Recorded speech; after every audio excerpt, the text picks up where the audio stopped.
sido objeto nuevamente de la guerra eléctrica. Esta vez nos atacaron la parte de generación y transmisión en el estado Bolívar, específicamente en el Guri, la columna vertebral de la electricidad.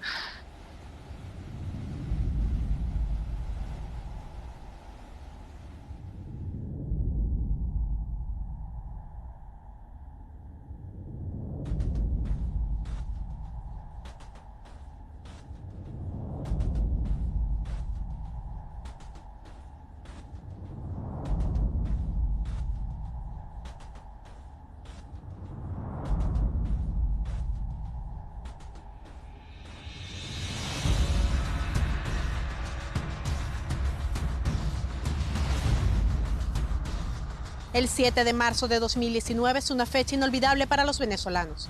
A partir de ese día y por más de 100 horas, varios estados del país quedaron incomunicados. A un año del apagón, ¿cómo se encuentra el sistema eléctrico nacional? Los transformadores que están en el Guri y que están en la estación Malena fallaron, no tenían manera de tener los repuestos y fue necesario hacer un transporte de muy larga distancia con equipos sustitutivos o inclusive armar y reconstruir algunos equipos con piezas que se tenían en otros sitios. Paulatinamente se fue recuperando el sistema, pero ha quedado sumamente inestable, lo que llamamos un equilibrio inestable. La más mínima perturbación va a ocasionar que se generen apagones de relativa importancia con relativa frecuencia también. Eso sí, estamos todos dependiendo fundamentalmente de la energía que pueda producir el Guri y bueno, ya extrañamos las inversiones millonarias que se hicieron en plantas termoeléctricas para evitar que este tipo de cosas sucedieran. Para 1998, el 94% del territorio nacional se encontraba electrificado y un 97% de la población estaba interconectada. Para 1999, en el Congreso se propuso la creación de la Ley del Servicio Eléctrico. Con ella se buscaba liberar la administración del sector debido a la caída de la inversión pública. De no involucrarse la empresa privada, se avecinaría una crisis energética. La ley no fue aprobada. Los problemas se incrementaron durante la gestión de la Compañía Anónima de Administración y Fomento, CADAFE. Corpoelec recibió el servicio con 1.215 megavatios, un 33% de su capacidad acreditada ante el Sistema Interconectado Nacional. Al detenerse la caída del Guri, nos alejamos del escenario del colapso eléctrico. A ese escenario estaba jugando la derecha. La Asamblea Nacional conformó la Comisión Mixta para el Estudio de la Crisis Eléctrica en el país. Este órgano determinó que se ha gastado más de 39 millardos de dólares en la adquisición y compra de 14.000 megavatios en plantas térmicas de generación de electricidad, dinero equivalente a 4 veces las reservas internacionales de Venezuela en 2016, de los cuales solo se encuentran operativamente disponibles unos 4.000 megavatios. En este momento la demanda está sumamente manipulada. En este momento deberíamos tener alrededor de 25.000 megavatios de demanda pico en este momento si fueran condiciones normales. Sin embargo, la demanda está alrededor de solamente de 10.000 megavatios. Esto es básicamente por la indisponibilidad de los sistemas térmicos y la disminución que ha ocurrido en los efectos de la demanda de las industrias básicas, el sistema comercial y el sistema industrial del país como tal. La mayor limitación que tiene nuestro sistema eléctrico en este momento es la falta de mantenimiento, la obsolescencia de los equipos y la indisponibilidad de combustible. Es necesario tener suficiente cantidad de gas, diésel o fuel oil para trabajar con las plantas termoeléctricas. Sin embargo, en este momento el diésel y el fuel oil son importados básicamente de la costa del Golfo de México y eso significa una cantidad importante de inversión para poder recuperar el sistema termoeléctrico. Para el alcalde del municipio mirandino de Baruta, Darwin González, los días después del apagón del 7 de marzo de 2019 fueron difíciles.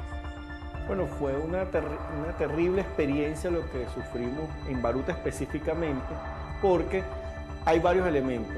Uno es que se esperaba que el apagón eran apenas unas pocas horas, después se habló de un fin de semana, pero en la realidad prácticamente estamos hablando de casi un mes entre todo lo que pasó con todas sus consecuencias. Nosotros en todos nuestros municipios, específicamente los alcaldes de la Alternativa Democrática de Miranda, fuimos muy responsables todos los días haciendo partes, informando, pero la responsable, que es Corpoelec, en esos días simplemente el ministro no apareció, no había una información oficial. Entonces no se sabía de cuánto tiempo se estimaba la recuperación de todo el servicio eléctrico. Luego de los apagones de marzo y abril de 2019, nosotros como organización realizamos una encuesta en 10 de las principales ciudades del país. Allí pudimos evidenciar que casi la mitad de la población estuvo expuesta a incluso más de 3 días sin energía eléctrica de manera continua, siendo diferente tal vez este efecto de acuerdo a las regiones geográficas. Vimos cómo las ciudades del oriente del país estuvieron en promedio entre 1 o 1 día y medio sin energía para restablecer el servicio, y las ciudades del occidente del país entre 4 a 5 días. De acuerdo al Observatorio Venezolano de Servicios Públicos, en una encuesta realizada a 10 hogares venezolanos de todo el país tras el apagón, las mayores dificultades presentadas eran alimentos dañados, un 22,8%, avería de electrodomésticos, un 18,8%, y falta de agua, 18,4%. El resto tenía que ver con las telecomunicaciones, preparación de comida, inseguridad y problemas de salud. Luego de la falla eléctrica masiva, sobrevino la crisis del agua. Muchos ciudadanos se volcaron a las calles para buscar en llenaderos, ríos y orillas de quebradas el agua que no salía por las tuberías. Hay unos protocolos que se deben cumplir que requieren mínimo 24 horas de estabilidad en el servicio eléctrico. Eso quiere decir que el apagón podíamos tener algunas horas de electricidad en el día en la ciudad de Caracas. Al tercer día, finalmente logramos encontrar mayor servicio eléctrico. Sin embargo, no podían arrancar el protocolo de bombeo hacia la ciudad en ese momento. Entonces la ciudad pasó 5 días sin agua mientras se conseguía la estabilidad eléctrica, mientras empezaba otra vez el llenado en las plantas de tratamiento de agua y pudiese saturarse las tuberías para que todo el mundo pudiera recibir. Entendemos que entraban para el 1999 20.000 litros por segundo hacia la ciudad de Caracas, y en estos momentos estimamos que entran unos 12.000. Eso quiere decir, antes del 2019, eso quiere decir que había una disminución en la capacidad hidráulica, se empezó un racionamiento en 2015 cuando el Niño, y finalmente ese racionamiento se instauró como una política hidrológica en toda la capital.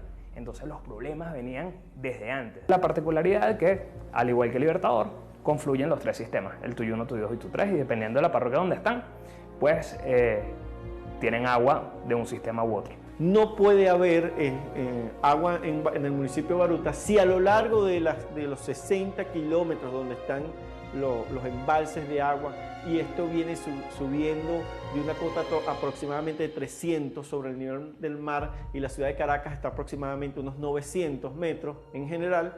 Estos 600 metros para poder subir el agua es a través de grandes estaciones de bombeo que necesitan grandes cantidades de electricidad. Por tal motivo, después de lo que era sufrir lo que es el no tener electricidad, cuando todo el mundo estamos hablando de ascensores, microondas, lo que es en la cocina, o sea, en el día a día lo que hace falta la electricidad, después tuvimos el problema de no tener agua. Según el Observatorio Venezolano de Conflictividad Social, de 1.963 protestas registradas en el país en abril de 2019, 506 fueron por los servicios básicos. Para enero de 2020, el número se redujo a 205, un promedio de 9 manifestaciones por día. La crisis en el sector salud se disparó inmediatamente tras reportarse la falla eléctrica nacional. La encuesta nacional de hospitales reportó al menos 32 fallecimientos a causa de los apagones ocurridos entre marzo y abril de 2019. 164 muertes se registraron en todo el año a causa de fallas de energía. Más allá de las horas que duró el apagón, nuestro monitoreo de la encuesta nacional de hospitales detectó que el impacto sobre unidades de terapia intensiva, emergencia, respiradores, unidades de laboratorio, duró casi mes y medio más de lo que duró solamente el apagón. En términos de funcionamiento de los hospitales, eso es grave. Ojo, los apagones siguen ocurriendo en los hospitales. El problema de la electricidad no se ha normalizado.